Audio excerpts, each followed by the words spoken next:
Oke, bismillahirrahmanirrahim. Assalamualaikum warahmatullahi wabarakatuh. Selamat datang kembali di ngomongin soal social network ya. Kita ngomongin social network lagi. Kita sekarang bahas tentang hal-hal yang di luar jejaring tapi berpengaruh banget sama jejaring ya. Kalau pertemuan lalu di social network itu kita bahasnya tentang hal-hal yang ada hubungannya sama structure ya. Struktur jejaring itu. Sekarang kita kemudian bahas hal-hal yang ada di luar jejaringnya. Begitu, bentar ya. Aku coba share screen dulu. Oke.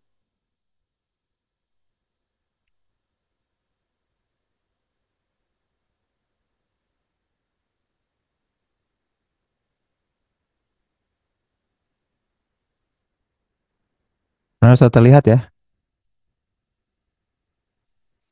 Nah, minggu lalu kita bahas pertemuan lalu, minggu lalu kita bahas tentang strong ties dan weak ties. Kali ini kita bahas yang ini nih, networks in their surrounding context. Ya, jadi ada hal-hal yang menjadi konteks yang ini justru memang bukan struktur, bukan fungsinya, tapi kemudian dia akan banyak mempengaruhi struktur dan fungsi di masa depan ya, atau bahkan struktur dan fungsi pada saat itu juga ya. Ini kita ngomongin soal networks in their surrounding context. Di pertemuan lalu kita udah bahas yang kayak gimana yang disebut dengan strong ties, yang kayak gimana yang disebut dengan weak ties, triadic closure itu kemudian seperti apa kan gitu ya. Lalu ada bridge. Nah, sekarang ternyata ada hal-hal lain yang jadi konteks dalam network itu. Nggak semata-mata ngomongin soal apa namanya struktur yang jadi karakteristik network, tapi juga kita akan bahas tentang typical processes. Nah, di sini kita akan ngomongin soal surrounding context ya. Apa itu surrounding context? Jadi faktor yang muncul, yang hadir di luar dari nodes dan edge, tapi mempengaruhi bagaimana network structures itu evolve ya. Duh, nggak ngerti ya maksudnya gimana sih. Jadi gini, kemarin itu kan kita bahas strukturnya. Kalau ada nodes-nya, tapi belum ada edge-nya, itu namanya weak ties kan gitu ya. Kalau ada nodes-nya, tapi kemudian edge-nya belum ada, edge-nya udah ada tuh, tebel lagi. Namanya strong ties. Dan kita bisa ngulik jejaring. Terus kita juga belajar ada triadic closure. Ada kemungkinan orang tuh jadi punya edge gara-gara ada triadic closure. Katakanlah kita dekat sama B, maka kita akan besar kemungkinannya punya triadic closure sama relasi-relasinya B. Mungkin B punya teman yang nggak kita kenal, tapi kita peluangnya jadi tinggi. Jadi punya high likelihood, punya kecenderungan yang tinggi untuk mengenali siapapun yang dia kenal. Untuk mengenali siapapun yang kemudian jejaring dia kenal. Nah, kemarin tuh ngomonginnya soal struktur. Lalu kemudian nanti ada juga yang dinamakan jembatan ya, minggu lalu tuh, pertemuan lalu tuh. Jembatan itu kemudian yang menjembatani antar jejaring yang kita punya. Nah, kalau sekarang ternyata ada hal-hal yang hadir di luar nodes dan edge, ya, di luar struktur, tapi ternyata mempengaruhi struktur itu. Lah, apa ya? Nah, kita bahas nih ya. Yuk, kita mulai. Yang pertama adalah ada yang disebut dengan yang namanya homofili, teman-teman. Homofili itu apa sih? Apa itu homofili? Nah, ini menarik nih. Homofili itu ini nih. Prinsipnya adalah homofili itu the principle that we tend to be similar to our friend. Jadi pada prinsipnya kita itu akan mirip dan sama siapa? Sama teman kita. Ya, maksudnya gimana? Jadi kita itu nggak tiba-tiba punya kita itu tidak berteman atau tidak berjejaring sama orang-orang yang kemudian random. Ya, tapi kemudian kita berteman itu pastinya dengan orang-orang yang mirip sama kita. Ya, makanya tiap kali kita kemudian berteman, berjejaring sama orang, pasti ada kesamaan atau kesamaan itu berpengaruh dalam kehidupan kita, ya gitu ya. Nah, makanya orang-orang dengan eh, orang-orang yang punya jejaring di saat ini, ya, orang-orang yang kemudian bertemu dengan orang lain, kita berbagi note sama edge sama orang itu, pasti biasanya punya hal-hal yang similar satu sama lain, ya. Baik itu similar dalam apa? Misalkan dalam age ya, dalam usia, karakteristik ya, atau tempat tinggal, pekerjaan, level of affluence ya. Kayak kita sama-sama misalkan penggemarnya New Jeans ya yang katanya mau bubar, sama-sama BTS Army, sama-sama penyuka One Piece misalkan. Affluence tuh namanya. Atau juga belief dan opinion ya, sama-sama usia ya kita akan gaul sama orang yang seumuran dan berjejaring punya struktur yang seumuran. Nah, itu homofili namanya. Dia nggak kelihatan di struktur, dia nggak kelihatan di structure network, tapi ternyata mempengaruhi bagaimana cara kita membangun struktur network. Itu ya, namanya homofili, teman-teman. Ya. Nah, makanya kalau kita pakai homofili, dia akan ngebagi social network itu dalam densely connected. Jadi kalau kita tahu variabel homofilinya, maka kita bisa akan meletakkan jejaring dengan lebih masuk akal ya. Oh, yang laki-laki pasti akan berteman sama yang laki-laki. Lebih mungkin berteman sama laki-laki dibanding perempuan gitu ya. Yang perempuan akan lebih tinggi kemungkinannya untuk bertemu, berteman dan membangun jejaring relasi, triadic closure dan bridge dengan sesama perempuan. Nah, ini menarik ya. Seru banget di sini. Nah, hal ini juga dikuatkan kata orang yang namanya McPherson sama Smith ya, Smith Lavin sama Cook yang bilang bahwa ternyata ide-ide soal homofili ini bahkan jauh banget sejak zaman dulu tuh udah ada. Ada tokoh namanya Plato bilang bahwa similarity begets friendship. Kesamaan itulah yang membuat kita punya teman. Kesamaan itulah yang kemudian mendahului pertemanan. Makanya kalau teman-teman mikir, kok aku nggak punya teman ya? Gara-gara apa? Jangan-jangan kita belum mengeksplorasi, belum ngulik kesamaan antar satu sama lain. Kayak gitu. Terus juga muridnya Plato, Aristoteles bilang, love those who are like themselves. Ya, jadi people love those who are like themselves. Manusia itu, orang itu, kita itu cenderung suka atau seneng bahkan cinta sama orang-orang yang kurang lebih mirip sama kita. Gitu. Makanya kemudian ada proverbs ya, ada peribahasa di dalam bahasa Inggris, birds of a feathers will flock together ya. Jodoh pasti pasti bertemu. Yang kayak gimana? Yang mirip.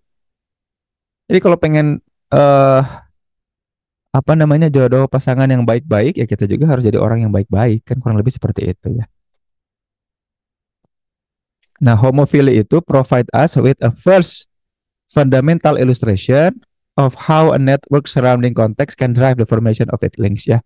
Jadi homophilia itu ngasih fundamental, ilustrasi dasar bahwa ternyata struktur yang kita punya itu ternyata didahului oleh apa? Hal yang paling utama itu kesamaan. Jadi kalau teman-teman bilang kayak gini, kenapa ya kok aku berteman itu sama orang-orang yang toksik? Ya jangan-jangan lu juga toksik gitu. Kenapa sih aku berteman tuh sama orang-orang yang hedon gitu, sukanya tuh apa namanya party-party? Ya jangan-jangan pada dasarnya kita pun suka party gitu. Nah, makanya seiring bertumbuhnya usia, jejaring kita, circle kita berubah.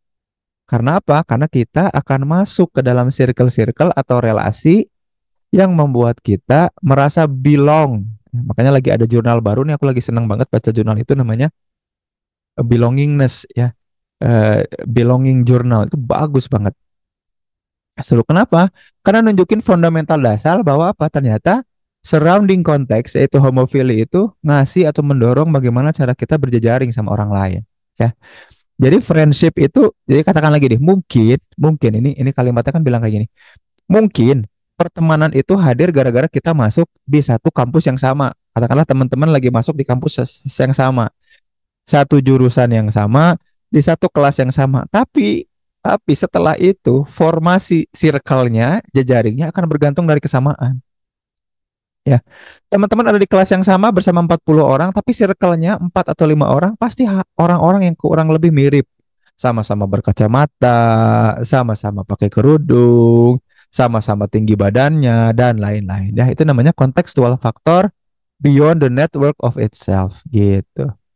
Nah, selanjutnya aku mau sharing tentang ini, teman-teman. Ternyata kalau kita udah tahu homofili, maka kita bisa ngukur homofili ya namanya measuring homofili. Di pertemuan lalu udah aku share ya bahwa kita juga bisa mengukur jejaring kita berdasarkan tadi bridge, node sama edge. Tapi kalau udah ada apa namanya muatan atau nuansa homofili, kita bisa hitung lebih luar biasa lagi. Contohnya ini nih, gambar ini kalau kita bisa ukur, tapi nggak akan aku ajarin ya. Aku cuma mau sharing bahwa bisa diukur using numerical measure yang membuat kita nanti punya persamaan ya. Katakanlah kesamaannya dari sisi P ya, laki-laki ataupun perempuan. Nanti kita bisa ngetes probabilitas nih ukurannya tuh ya, yang bisa diukur. Makanya penting kemudian kita tahu homofili dan berjejaring, ngeevaluasi lagi relasi kita sama orang lain, karena kemudian ke depannya kita akan ngukur. Contoh gini, kalau aku pengen masuk surga, atau kalau aku pengen jadi orang kaya, masa circle aku yang sekarang, gitu ya. Kalau aku pengen lulus jadi psikolog, masa circle aku yang ke sekarang, yang nggak ilmiah, yang klinik, yang kalau ngobrol ngomongin khodam, yang kalau ngomong berjejaring ngegosip, yang kalau ngobrol, kalau diskusi malah ngomongin sesuatu yang nggak penting kayak gitu. Masa kita akan bisa bertumbuh kan nggak bisa. Nah itu bisa kita ukur dari homofili, kesamaan apa yang kita share together. Jadi kalau teman-teman mau keluar circle, pindah circle, bikin circle baru bisa banget gitu ya. Makanya mekanisme di bawah homofili itu bergantung dari apa? Dari selection dan social influence. Ya, social influence itu banyak dibahas di interaksi antar kelompok ya sebetulnya. Kita suka jejaringnya sama siapa, dengan siapa, seperti apa, didorong dengan conformity, didorong oleh obedience, ya, didorong oleh comply. Nah, itu penting ngaruh. Tapi pada intinya kita bisa loh nyeleksi relasi yang kita punya, circle yang kemudian kita punya gitu teman-teman ya. Dan terakhir, aku mau ngomongin soal ini. Ada satu hal di dalam homofili yang kemudian banyak kepake di dunia bisnis dan jejaring saat ini. Namanya apa coba? Affiliation. Jadi kalau teman-teman suka sama bisnis, tahu soal bagaimana affiliate market, marketplace, mereka memanfaatkan ini banget. Yaitu apa? Kesamaan yang membuat kita mendorong orang untuk berjejaring satu sama lain. Ya, contoh, ada orang namanya Ana. Ana itu terafiliasi dengan literasi volunteers. Dia relawan untuk baca-baca, bacaan. Mungkin relawan perpustakaan kali ya Ana itu. Nah, ada orang namanya Daniel. Dia juga kemudian di Karate Club. Nah, yang aku mau teman-teman bayangkan adalah gini. Ana dengan literasi volunteersnya pasti punya teman-teman yang sama, yaitu teman-teman penyuka literasi volunteers gitu ya. Daniel pun punya teman-teman yang sama, circle yang sama, yaitu orang-orang yang suka karate. Kalau kita pengen memperluas jejaring kita, ya, namanya bipertight ya. Untuk bipertight, memperluas jejaring kita, ya Ana mau nggak mau harus masuk ke karate club. Untuk bisa deket sama Daniel, Ana harus masuk ke karate club. Nah, ini dipakai banget di sistem jualan, teman-teman. Kalau Ana katakanlah bikin seblak atau jualan seblak, mau nggak mau, Ana itu harus masuk atau mengenali kelompok karate club, circle karate club, untuk bisa ngejual seblak ke siapa? Ke si Daniel. Nah, ternyata jejaring homofili dan affiliation itu paling banyak dikaji di dunia marketing dan selling, teman-teman ya. Makanya kalau mempelajari ini dengan baik, dengan serius ya kayak aku sekarang, itu tuh kita bisa ngebangun bisnis, jadi konsultan bisnis ya kayak aku sekarang ya. Selain karena jadi dosennya udah mau resign kan, jadi sekarang lagi fokus mengembangkan gimana caranya jadi konsultan bisnis, memperluas jejaring dan jualan kan gitu ya. Dengan apa? Ini affiliation network. Karena kemudian kita bisa bangun ini bukan cuma buat kehidupan kita di duniawi ya, kekayaan, fortune gitu ya, tapi juga membuat kita punya banyak teman, relasi, punya banyak variasi pertemanan yang membuat hidup kita tuh nggak ngerasa kesepian dan terus menumbuhkan dan bertumbuh diri kita. Gitu teman-teman. So, coba cek lagi, evaluasi lagi kehidupan kita ya. Homofilinya kemudian dalam bidang apa aja, cek circle yang kita punya saat ini udah circle yang membuat kita tumbuh apa enggak. Jangan-jangan kalau circle kita tuh enggak ya asal ya tadi ya, circle kita tuh sebetulnya pasti ada homofilinya. Dia bukan random people, enggak, bukan random orang ya. Jadi bukan orang yang asal aja yang masuk ke circle kita enggak. Tapi dia masuk karena kesamaan. Yuk cek lagi kesamaan itu, ajak diri kita bertumbuh supaya circle kita ikut bertumbuh atau kita didekatkan sama circle-circle yang selalu membuat kita bertumbuh. Ya, sampai jumpa insya Allah di minggu depan nanti aku kabarin lagi. Untuk praktikum nanti akan aku kasih pertanyaan, tinggal nonton video, kasih pertanyaan dan ngisi form. dan itu yang akan kemudian jadi penilaian praktikum nanti ke depannya ya. Kalau tidak ada yang mau disampaikan ditanyakan, kita akhiri ya. Sampai jumpa lagi di pertemuan mendatang. Assalamualaikum warahmatullahi wabarakatuh.